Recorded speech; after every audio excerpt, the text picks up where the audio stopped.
Who's wrong and who's wronger? In this corner, followed by millions, James the Exploding Unicorn Breakwell. And in that corner, ignored by millions, Steve Dash Rinko Levens.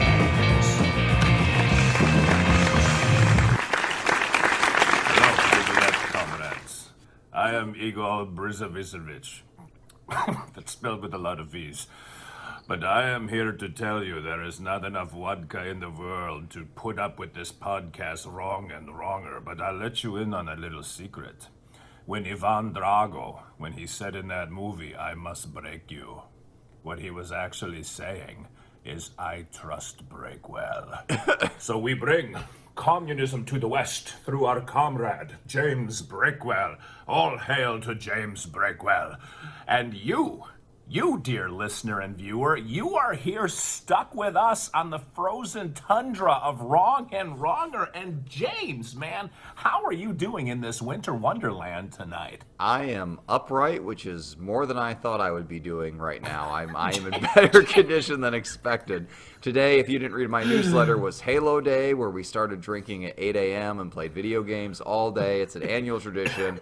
Me and the wife did it along with all my high school and college friends. And I just, you know what, a lot of years we hit it super hard and we just wipe out by noon. And then we have all afternoon to sober up. And it turns out that's actually better. So this year, like a responsible adult, I just got a little buzzed and maintained it. And we went from 8 a.m. to 5 p.m. And I was so proud of myself for making it the whole way. But apparently I can't handle 9 straight hours of being just a little bit buzzed. Apparently my body can't do that. And now I just want to sleep for the next 2 weeks. But yet here I am talking to you. Oh, that's so sweet. James tried to test the theory that you can drink all the vodka in the world and put up with this podcast. Oh, it was whiskey today, yeah, but that did not help with wrong and wronger either. Quite the opposite. Fantastic. Well, James will play the part of Slurry Smurf tonight, Hey. and I will play the part of what? I am fully sober right now, just exhausted. Exhausted with life, exhausted with you. The adverb there was fully sober? Fully, F-U-L-L-Y, fully sober. All right. It is a word in the English language. I don't know why we're debating this. You want to question is and the too? All right, so we're going to be Lie Smurf tonight, but this is the podcast where you have tuned in to watch one incredulous host and one honest host talking to you, and this is where we debate things that do not matter to anybody and that Breakwell will not remember in the morning. But James, what are we going to debate for the viewers tonight? We have a great one. Which is better, salsa or queso? You know? Well, that's all right. That's not exactly the one I thought we were gonna do, but are we doing daylight savings time after all? Did we not switch over? All right. Guess what we're actually gonna do? We're gonna do should we change our clocks for daylight savings time? I thought we had rejected this soundly, and yet here we still are debating it. So should we or should we not change our clocks for daylight savings time? All right, no, we'll go salsa and queso. Make up your mind.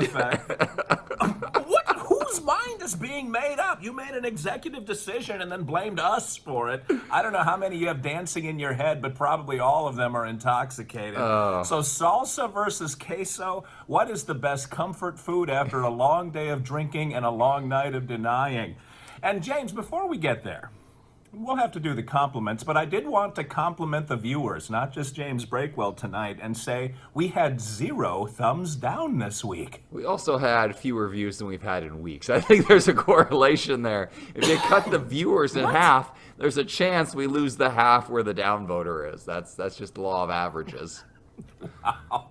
Able to pull defeat from the jaws of victory is James Breakwell. And in his current state, you can understand his negativity. But no downvotes. I don't care how many people watch the thing. I feel good. I'm pumped up. James, I know you're pumped up. So I'm probably going to be dead soon. But give me your compliment before I die. I want to go out on the wings of James Breakwell's admiration. I would like to compliment you for showing up again this week after the absolute drubbing you took in the votes. Drubbing, man. It was brutal. You were destroyed top to bottom. If we paid the interns, they might try harder. That's what my conclusion is from all of this. Maybe we ought to start paying, because I think they're starting to be derelict in their duties. They're not counting the Olivas votes and just leaving yours hanging out there like Chads. Is it starting to concern you at all that you are simply incapable of winning an argument? Like, is that entering into your head yet, or is it still just bouncing off? Your drubbing was by roughly 18 votes, and good on you, Mr. 1.2 million followers, that you beat me by 18 votes. My followers, you want to sleep easy tonight. My followers love kid humor, and I argued that you shouldn't have kids. It was an impossible argument to make. I obviously have kids myself. You have kids yourself, and yet I won arguing child-free. That's incredible. It was one of the greatest debates of all time. It'll go up there in the Wrong and Wronger Hall of Fame. All right. Well, you are not unprone to hyperbole in your current condition. But I want to compliment you, James, on living somewhere between the North Pole and Indianapolis, and I think you're leaning a little toward that upper end of the spectrum, because it's still snowing there, and it's like not even Thanksgiving yet. What is going on where you live? It is messed up. A lot of times around Thanksgiving or Christmas, we'll get a few flurries here or there, but nothing sticks. We really, in this part of Indiana, typically don't get accumulation that sticks in the ground and stays until after Christmas. Like, we never have a white Christmas. We get mud. We get a lot of mud. It gets very cold, but no snow. But this year, this is the second time we've had snow stick. The first time was on Halloween, and today we got probably 2 or 3 inches outside, and it's on Halo Day. So I think what God is showing us is he's trying to freeze us out of all the special occasions in our life. It's very deliberate at this point. So the key here is to just not celebrate anything. Like, he's probably going to drop like 12 feet of snow on us on Thanksgiving. So watch your back. Are you putting Halo Day at the same level as Halloween? Yeah. Did you not read my newsletter? Come on now. I would put Halo Day above Christmas. It's above Thanksgiving. It's above Arbor Day. I know you love that one. It's above St. Patrick's Day. It is the top of the pantheon of holidays. And it's only celebrated by 8 people in the world. That's what makes it great. As long as it's up there ranking with Arbor Day, I am humbled in the presence of Halo Day. Yes, as you should be. Well, do get James Breakwell's newsletter. It's free and you get what you pay for. But James, what shall the two sides of the... By the way, I'm in New Jersey, and I don't have the Guam quarter of fate. I have the Wyoming quarter of fate that I got at a toll booth on the turnpike today. I suppose that stands for something. And I got to hold the phone in my ear because I forgot the gizmo that connects it to my earbuds. You know, I've been drinking for 9 hours today, and I'm still somehow in better shape than you. I just don't know what that says about your life. What shall the two sides represent for you Heads, tonight? I'm arguing salsa. Tails, I'm arguing queso. Okay, so just to be clear, we are doing salsa and queso, right? I tried to go back to the other one to accommodate you, and you wouldn't have it. So we're going to do this one. Unless the debate goes poorly, and then we can jump ship to the other topic. We'll do our first dual topic issue. Obviously, I'm the disagreeable and prickly one tonight. All right. So heads is salsa, tails is queso. I don't remember if that's what you said, but that's what we're going with. It is up, it is down, and it is on Wyoming.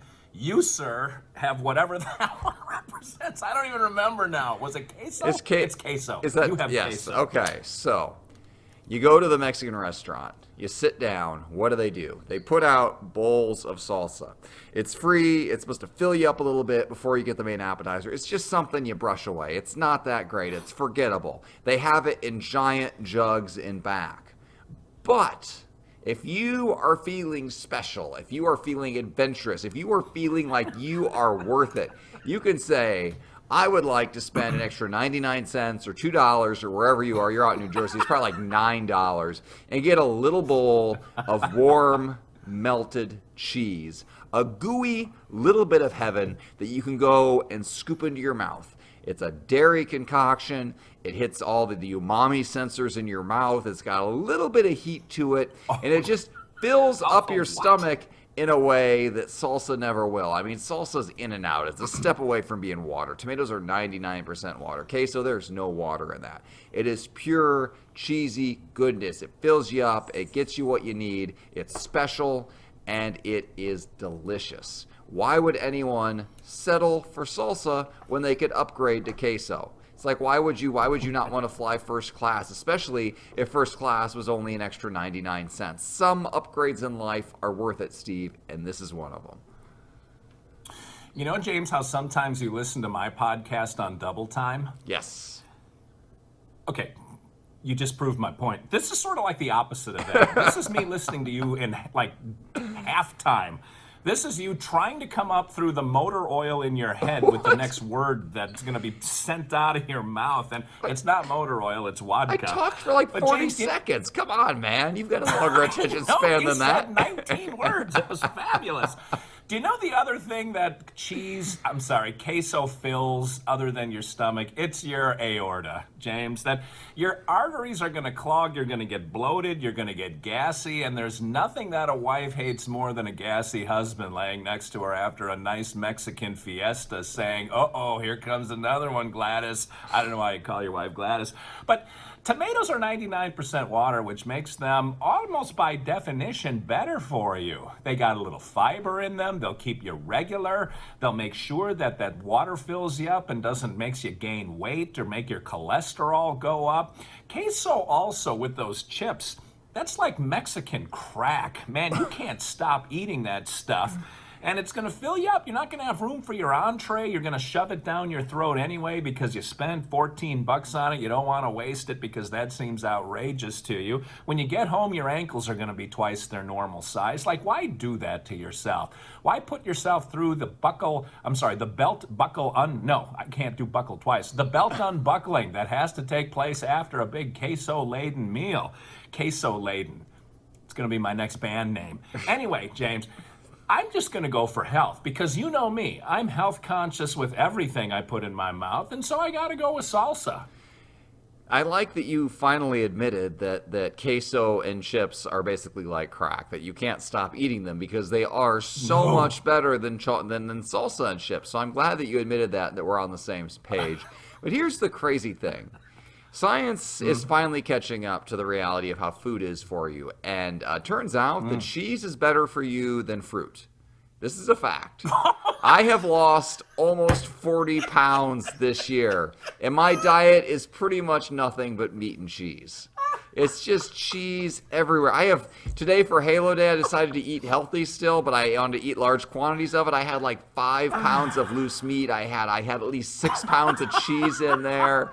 I had so much cheese. It's delicious because it's the carbs and the sugar that get you. And the queso isn't the lowest on the carb and the sugar tally, but it's down there a ways. It actually, depending on what you get, it might have less sugar than those tomatoes, which naturally have sugar, and there's a chance some might be added for the salsa.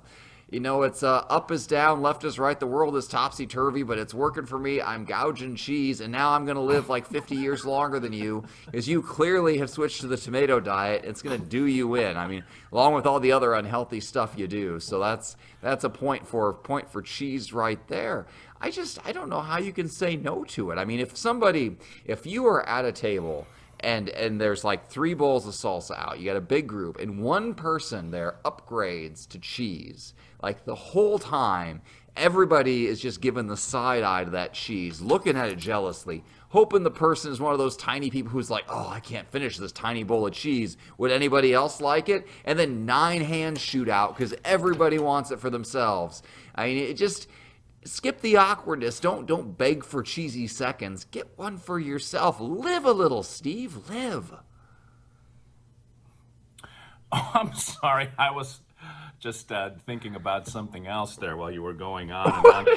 James, I'm going to have to hang up this phone in a minute and start calling your employers and relatives to set up the intervention if you're starting to now cite research that says cheese is better for you than fruit. Yes. So I'm glad to know that you've drank to the point that the orange emu in your studio there is whispering in your ear that he's just about as lopsided as you are after drinking.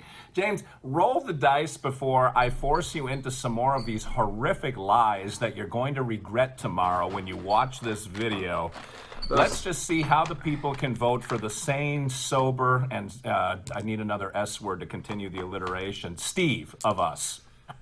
Oh, you are jealous. You wish you had the all cheese diet and looked this good. All right. If you want to vote for Here we go. if you want to vote for me and cheese and American goodness in a Mexican restaurant, vote for 78. If you want to throw your vote away and vote for gross salsa and whatever else Steve is arguing for, vote for 52. And if you really want to throw your vote away for the random non-option, vote for 79.